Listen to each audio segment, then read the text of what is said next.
నమస్తే, welcome to Telugu రాజ్యం. నేను మీ సంతోష్.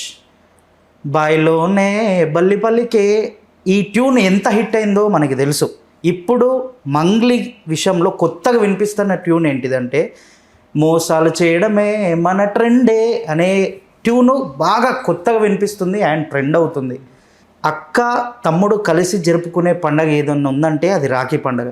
కానీ ఇక్కడ అక్క తమ్ముడు కలిసి జరుపుకునే పండగ ఏంటంటే మోసం చేసే పండగ. అసలు ఎందుకు మంగ్లీ అసలు డబ్బులు తీసుకుందా తీసుకోలేదా, వాళ్ళ తమ్ముడు పేరు మీద డబ్బులు వచ్చాయా రాలేదా అనే విషయం పైన మాట్లాడడానికి మన ముందున్నారు భరద్వాజ్ గారు. నమస్తే సార్. నమస్తే సార్. చాలామంది మంగ్లీకి డబ్బులు ఇచ్చి మోసపోయామని చెప్పేసి అంటున్నారు.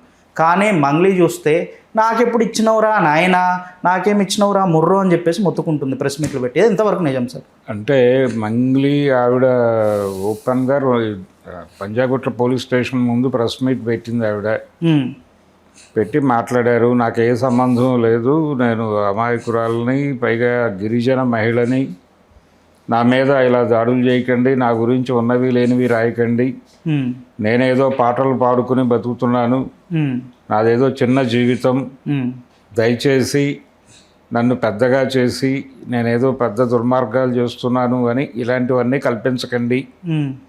నేను మీడియాలో పుట్టి పెరిగినటువంటి ఒక చిన్న మొక్కని, నన్ను మీడియానే తొక్కేసే ప్రయత్నం చేస్తే అంతకంటే ఐరనీ ఏముంటుంది ఈ జీవితానికి, కాబట్టి అని అలా చాలా ప్యాథటిక్గా ఆవిడ చాలా దయనీయమైనటువంటి పద్ధతుల్లో మాట్లాడారు.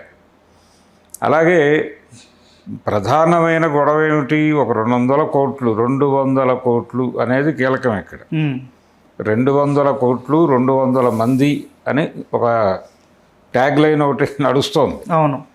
అయితే ఈ 200 మంది కంటే ఎక్కువే ఉండొచ్చు బాధితులు. అంటే మనం అనేక చిట్ ఫండ్ కంపెనీలు ఇలాంటివి చూసాం. ఇది ఒక మ్యూచువల్ ఫండ్ లాంటిది.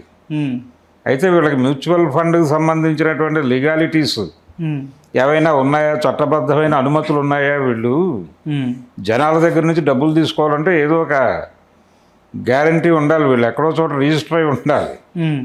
ఆ రిజిస్ట్రేషన్లు పాడు ఉన్నాయా, లేకపోతే ఇదంతా ఇండివిజువల్గా నడిపేశారా వితౌట్ ఎనీ రిసిప్టు అనేది ఒక డౌట్. జనరల్గా సర్టిఫికెట్లు ఇస్తారు మ్యూచువల్ ఫండ్ వాళ్ళు, మీ దగ్గర నుంచి డబ్బులు తీసుకుని మీకు 5 సంవత్సరాలకి ఇంత ప్రాఫిట్ ఇస్తాము అని ఒక లెక్క కట్టి ఇచ్చేస్తారు. ఈ డబ్బులతో వాళ్ళు చాలా వ్యాపారాలు చేస్తారు. ఆ వచ్చిన దానిలో మొత్తం మీకు ఇవ్వరు, మీకు అష్యూరెన్స్ ఇచ్చిన మేరకే మీకు డబ్బులు ఇస్తారు. కాబట్టి అలాంటి ఏరియాలో ఎక్కడైనా దీనికి ఒక రిజిస్ట్రేషను, ప్రాపర్ నిర్మాణము ఉన్నాయా అనేది చూస్తే అనుమానంగానే ఉంది. వీళ్ళు మీరు మీ దగ్గర ఉన్నటువంటి సేవింగ్స్ ఏవైతే ఉన్నాయో అవి మాకు ఇచ్చేయండి, మేము వాటిని మేము చేయబోయేటువంటి రకరకాల వ్యాపారాల్లో పెట్టుబడిగా వాడి ఆ వచ్చిన లాభాల్లో మీకు కొంచెం వాటా ఇస్తాము, మీరు బ్యాంకులో పెట్టుకున్నా మీకు అంత ఇంట్రెస్ట్లు రావు, నేను ఇక్కడ బీభత్సం చేస్తాం, పబ్బు కడతాను, స్కూల్ కడతానని చెప్పేసి చాలా కడతామన్నారు, హాస్పిటల్ కడతామన్నారట, ఇంకా ఏవేవో. ఇవన్నీ కట్టి వాళ్ళు బిజినెస్ చేసి 1000 కోట్లు టర్న్ ఓవర్ చేసి నీకు 10 రూపాయలు ఇవ్వడం పెద్ద కష్టమేం కాదు అన్న పద్ధతిలో వీళ్ళు పెట్టుబడి సమీకరణ కార్యక్రమంలోకి దిగారు. ఈ పెట్టుబడి సమీకరణకి ఒక ప్రాపర్ అథెంటికేషన్ ఉందా లేదా తెలీదు, లేదని నేను అనుకుంటున్నా. రెండవది, ఈ పరిణామాలేవి కూడా, ఈ విషయాలేవి నాకు తెలియదని ఆవిడ మాట్లాడుతున్నారు. కానీ ఆవిడకి తెలిసి ఉండొచ్చు, ఎందుకంటే వాళ్ళ బ్రదర్ ఇన్వాల్వ్మెంట్ ఉంది అనేది బాధితులు మాట్లాడుతున్నారు. వాళ్ళతో పాటు మధు అనేటువంటి పేరు ఒకటి విపరీతంగా సర్క్యులేట్ అయింది. ఈ మధు అనేవాడిని ఎందుకు తీసుకురావట్లేదు చర్చలోకి అని విమర్శలు వచ్చాక నిన్న అతన్ని అప్రూవర్గా మార్చారు. ఈ అప్రూవర్గా మారినటువంటి మధు మంగ్లీ గారికి ఏ సంబంధము లేదు దీనిలో అని ఆవిడ్ని ఏదో పద్ధతిలో ఈ కేసు నుంచి బయటకు పంపించడానికి ఆవిడతో ఉన్నటువంటి అక్యూజ్డ్ అందరూ కూడా తీవ్రంగా శ్రమిస్తున్నారు. ఆవిడ ఇన్నోసెంట్, ముందు ఆవిడని బయటకు పంపిస్తే మనం శిక్షలు పడ్డా మనం చూసుకుందాం, ముందు ఆవిడ సేఫ్గా ఉంటే మనం తర్వాత ఇంకో బిజినెస్ చేయడానికి ఉపయోగపడుతుంది అన్నట్టుగా తయారైంది పరిస్థితి. ఆవిడ్ని బయటకు వేద్దాం అన్నట్టు.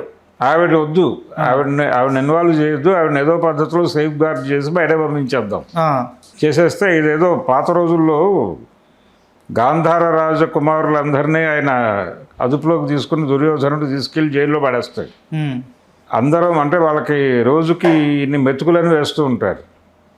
ఒక్కొక్క మెతుకు తిని మనం అందరం చచ్చిపోతాము, దానికంటే కూడా ఈ మెతుకులన్నీ పోగేసి ఒకడికే పెట్టి బతికిద్దాం ఒకడిని, మిగిలిన వాళ్ళందరం చచ్చిపోదాం. ఆ బతుకునోడిని వాడు ఎక్స్క్యూజ్ చేసి బయటకు తీస్తే వాడు ఏదైనా చేసి వాడిని చంపేయడానికి ఏర్పాటు చేస్తాడు అని శకునిని బతికిస్తారు. అవును అవును. శకుని తన మాయోపాయాలతో దుర్యోధనుని రాంగ్ ట్రాక్లో డ్రైవ్ చేసి అతనికి చావు వచ్చే ఏర్పాటు చేస్తాడు. అలా శకునిని వాళ్ళందరూ కలిసి కాపాడినట్టుగా ఈ అప్రూవర్గా మారినటువంటి మధు గారు మంగ్లీకి క్లీన్ చిట్ ఇచ్చేసి ఆవిడ ప్రమేయం ఏమీ లేదు, మా ప్రమేయం ఏమీ లేదు, ఇదంతా అలా జరిగిపోయింది, మా ప్రమేయమే లేకుండా అని చెబుతూ ఈ ఎవరైతే ఈ వ్యవహారాలను బయటకు తీసుకొచ్చాడో న్యాయవాది సుబ్బారావు, ఆ సుబ్బారావుకి మా అందరికీ పాత పరిచయాలు ఉన్నాయి అనేది ఎస్టాబ్లిష్ చేశాడు. అది ప్రపంచానికి అర్థమవుతూనే ఉంది. వీళ్ళందరూ కలిసి ప్రయాణించారు అనే విషయం అర్థమవుతూనే ఉంది. ఇది కొత్త విషయం ఏం కాదు. అయితే జనాల దగ్గర నుంచి డబ్బులు తీసుకోవటం అనే ప్రోగ్రాంలో వీళ్ళందరి ఇన్వాల్వ్మెంట్ ఉందా లేదా అనేది ప్రోబ్ జరగాల్సిన అవసరం ఉంది. పరిశోధన జరగాల్సిన బాధ్యత పోలీసు వాళ్ళది.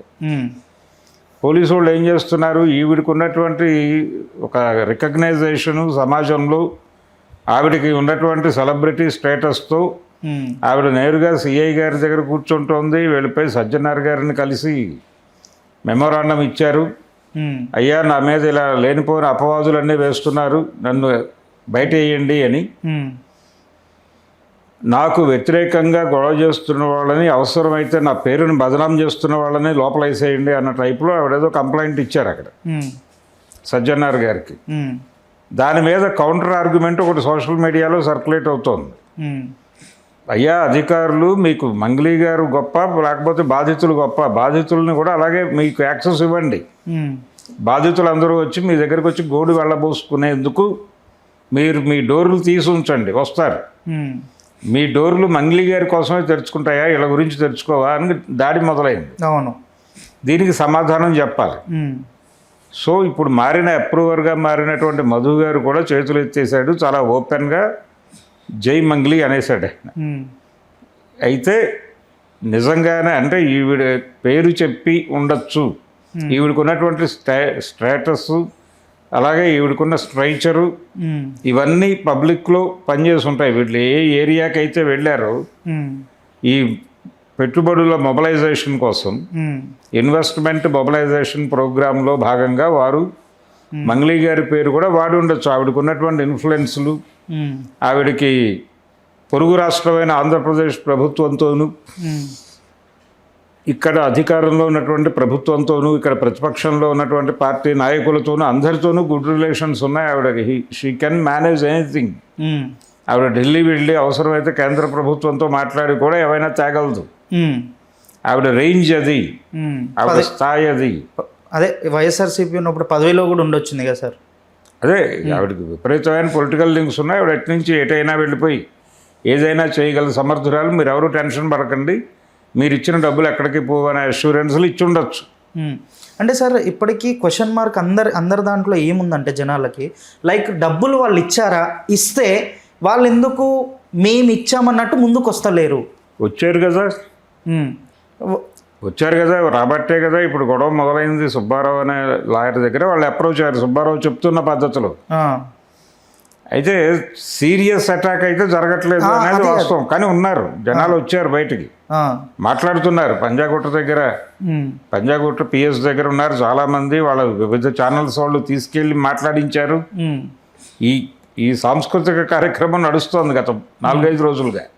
కానీ ఇది వారం క్రితమో 10 రోజుల క్రితమో మొదలైన గొడవ కాదు. చాలా కాలం క్రితం మొదలై ఇప్పుడు ఒక స్టేజ్కి చేరుకుని మార్కెట్లోకి వచ్చింది, కంక్లూషన్ కోసం వచ్చింది. ఈ వచ్చిన సందర్భంగా ఒక సెటిల్మెంట్ జరిగితే మంచిదే అని వాళ్ళు అనుకుంటున్నారు. ఏదో ఒక వన్ టైం సెటిల్మెంట్, ఇన్ని కోట్లు ఇచ్చేయండి, క్లోజ్ చేసేయండి. అనేది ఈ 200 కోట్లకు సంబంధించినటువంటి ఫిగర్ సర్క్యులేట్ అవుతోంది, కానీ నిర్ధారణలు లేవు. నిర్ధారణ లేదు. 200 కోట్ల వరకు వసూలు చేశారు అనేది జస్ట్ ఆరోపణ మాత్రమే. పోలీసు వాళ్ళు ఎఫ్ఐఆర్ నమోదు చేశారు. ఆ ఎఫ్ఐఆర్లో ఉన్నటువంటి సెక్షన్స్ అన్నీ కూడా పెద్ద ఇబ్బంది కలిగించే సెక్షన్స్ ఏవి పెట్టలేదు. ఇది ఈవిడ పేరు ఉంది, ఆ సుబ్బారావు గారి పేరు ఉంది, వీళ్ళందరి పేర్లు కలిపి ఒక క్రైమ్ ఏదో జరిగినట్టుగా ఒక లింక్ ఇస్తూ ఎఫ్ఐఆర్ ఫైల్ అయింది. ఆ ఎఫ్ఐఆర్లో పెట్టిన సెక్షన్స్ వలన వీళ్ళెవరికి ఏ ఇబ్బంది కలగదు. నేను అనేది ఏంటంటే ఇలా కాదు జరగాల్సింది. ఒక స్కామ్ జరిగింది అని డౌట్ వచ్చింది. ఇప్పుడు ఈడీ వీళ్ళందరూ ఇన్వాల్వ్ అవ్వాలి కదా వచ్చి. అవును. ఇన్కమ్ ట్యాక్స్ వాళ్ళు వీళ్ళందరూ ఎలా డబ్బులు మొబిలైజ్ చేస్తారు, చేయటానికి వీళ్ళకున్నటువంటి లీగల్ అథారిటీ ఏమిటి అనేది ముందు చెక్ చేయాలి. అది లేదు అన్నప్పుడు ఆ క్రైమ్ కింద ముందు లోపల వేయాలి. ఓకే. అంటే వితౌట్ ఎనీ ప్రాపర్ రిజిస్ట్రేషన్ లేదు, ప్రాపర్ అథారిటీ లేకుండా జనాన్ని డబ్బులు అడిగేటువంటి హక్కు ఎందుకుంది మీకు? ఇలాంటి వ్యవహారంలోనే కదా చిట్ ఫండ్ కంపెనీలోకి డబ్బులు మీరు ఎలా తీసుకుంటారు? చిట్ ఫండ్ కంపెనీలో పెట్టుబడి పెట్టిన వాళ్ళు, చిట్ ఫండ్లు కట్టిన వాళ్ళు, పాటలు పాడుకున్న వాళ్ళు, మెచ్యూర్ అయిన వాళ్ళ డబ్బుల్ని డిపాజిట్లుగా సేకరించే అధికారం మీకు ఎక్కడిది అని రామోజీరావుని నుంచోబెట్టారుగా. ఉండవల్లి అరుణ్ కుమార్ క్వశ్చన్ చేస్తే మరి వీళ్ళని ఎలా వదిలేస్తున్నారు గాలికి? ఆయన అంతటోడు ఆయనే విచారణకు హాజరయ్యాడు 8 గంటల పైన. రామోజీరావు అయ్యంకార్ భవన్లో కూర్చున్నాడు కదా ఆ రోజుల్లో కేసు మొదలైనప్పుడు. సో ఇవేవి ఇబ్బందికరము మరొకటి కాదు. వీళ్ళకి చిన్న సెక్షన్స్ పెట్టి ఎక్స్క్యూజబుల్ అన్నట్టు పంపించేసే పద్ధతిలో ఎఫ్ఐఆర్ ఉంది. అలా కుదరదు.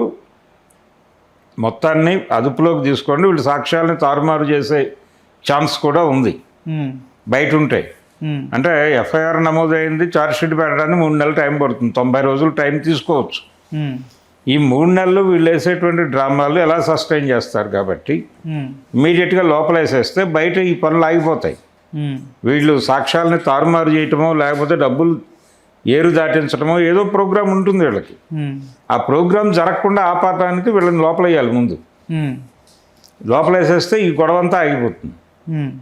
ఆ తర్వాత నిర్దోషులుగా తేలితే అది వేరే గొడవ. కానీ నిర్దోషులుగా తేల్తారు అని ముందే ఊహించి వీళ్ళని సమాజంలో ఉండనిస్తే ప్రమాదమే. ఓకే. అందుకని ఎందుకు అరెస్ట్ చేయలేదు అనేది ప్రశ్న ఇప్పటిదాకా. ఆవిడకి ఎందుకు ఫ్రీ హ్యాండ్ ఇస్తున్నారు ప్రతి చోట? ఎందుకు ఎంకరేజ్ చేస్తున్నారు ఆవిడని? అంటే ఆవిడ మహిళ కాబట్టి ఇబ్బంది అవుతుంది అనుకుంటున్నారా? రాజకీయ బలం ఉందని చెప్పేసి, లేకపోతే ట్రైబల్ ఎస్టీ అవడం వలన జరుగుతోందా? ఇలా 100 డౌట్లు ఉన్నాయి ప్రపంచానికి. అవును. ఆవిడ సింగర్ కాబట్టి, ఆవిడ కళాకారిణి కాబట్టి ఇలాంటి పనులు చెయ్యదు అనడానికి అవకాశాలు లేవు. అసలు ఎవరైనా చేయొచ్చు. ఎంత గొప్పవాడైనా, శంకరాభరణం శంకరశాస్త్రి గారైనా సందర్భం వచ్చి కలిసి వస్తే ముందుకు అడిగేయచ్చు. ఆయన 80లో శంకరాభరణం కాబట్టి ఆ విలువలకు కట్టుబడి ఉన్నాడు. 90ల తర్వాత శంకరశాస్త్రి కూడా పొల్యూట్ అయ్యేవాడు. అవును. 95 తర్వాత శంకరశాస్త్రి గారు వస్తే సినిమా వేరుగా ఉండేది. అందుకని చాలా ఆవిడ నేరం చేసి ఉండదు కళాకారిణి కాబట్టి అనేది బూటకం. ఆవిడ తన ఇమేజ్ని, తనకున్నటువంటి స్ట్రక్చర్ని, తనకున్న కాంట్రాక్ట్స్ని ఉపయోగించి ఈ వ్యాపారం వీళ్ళతో ముందుకు నడిచి ఉండే అవకాశమే ఎక్కువ కనిపిస్తోంది. అందుకని ఇలాంటివన్నీ ముందు లోపలేసి బయట విచారణ జరిపితే క్లారిటీ వస్తుంది. అది లేకుండా వీళ్ళని ఓపెన్గా తిరగనిస్తే మాత్రం సాక్ష్యాలు తారుమారు అవుతాయి. ఇవి ప్రూవ్ చేయటం కూడా కష్టంగా మారుతుంది. సో ముందు ఇమ్మీడియట్గా ఎవరెవరి మీద అయితే దీనికి సంబంధించి పబ్లిక్ డబ్బులు ఇన్వాల్వ్ అయి ఉన్నాయి దీనిలో, పబ్లిక్ నుంచి ఎవరు డబ్బులు సేకరించారు, ఎవరెవరు ఉన్నారు దీని వెనకాల అనేది చూస్తే వీళ్ళు అందరూ కనిపిస్తారు. ఈ కనిపించిన వాళ్ళందరినీ ముందు లోపల వేసేసి ఆ తర్వాత దర్యాప్తు చేసి మీరు ఛార్జ్షీట్ పెట్టండి, దాని మెరిట్స్ని బట్టి వాళ్ళు బెయిల్ వేసుకుని బయటకు వెళ్తారు. అంతవరకు బెయిల్ ఇవ్వకూడదు అన్న పద్ధతిలో వెళ్ళాలి. ఛార్జ్షీట్ పెట్టే వరకు ఎవరు బెయిల్ మీద బయటకు వెళ్ళడానికి కుదరదు అని ఒక కండిషన్ కూడా పెట్టచ్చు కావాలంటే. అలా జరిగితే తప్ప ఇందులో నిజానిజాలు ఏంటనేది తేలవు. అప్పటి వరకు వాళ్ళు చెప్పింది నిజం అనుకుంటూ రోజుకో నిజం చెప్తారు వాళ్ళు, అది వింటూ తరిస్తాం మనం అంతే. యాక్చువల్గా జరిగింది ఏమిటి అనేది వాళ్ళ పద్ధతిలో వాళ్ళకు ఒక నెరేటివ్ ఉంది, ఉమ్, దాన్ని ప్రచారం చేస్తున్నారు ఎవరికాళ్ళు. ఉమ్, ఇది కాదు అసలు ఆ రోజు ఏం జరిగింది అనేది ఒక ఇండిపెండెంట్ మీడియా నుంచి ఒక సర్క్యులేషన్లోకి రావాల్సిన అవసరం ఉంది, అది జరగట్ల. ఉమ్.